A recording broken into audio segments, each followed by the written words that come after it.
来这个政府并员工为7月15开始来补助国内的游览，加上国来取消自3岁才会当出团的禁令，讲带动国内的旅游是大爆发。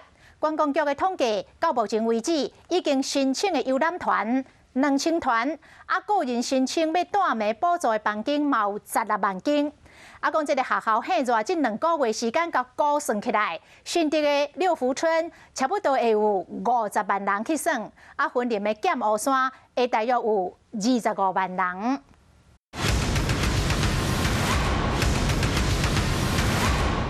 来哦，热天到啊，不管是谁，大家做伙来耍水。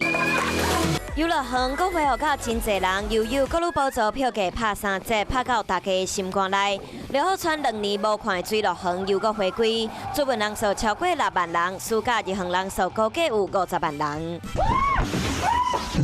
剑湖山的饭店大房率有8成，暑假日园人数估计25万人。以家族旅游，比如说带小朋友休闲农场啊，采芒果啊，或者是主题乐园，年轻人呢就是去玩水。悠悠阁愈正式开始，个人大房目前超过16万间完成大房申请，特色团游嘛有2000团申请，游乐园至少超过12万人次入园。因为台北市观光级的酒店不是很惨吗？但是这一波暑假，我们跟台北市很多5星级的酒店合作，就是2天1夜，从中南部来，大概2000多块，卖得很好。我们很多中南部的客人一车一车的来。我们跟旗津的沙滩酒店合作，然后我们推出了一个1200块2天1夜，北部有个人再去高雄玩，卖了50车，1500个人。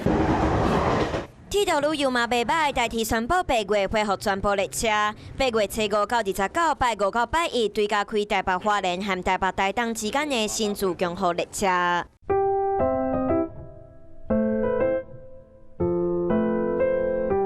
还袂当去巴黎，不过你会当去巴黎。你想要去倒位，才会当唔免伫厝呢？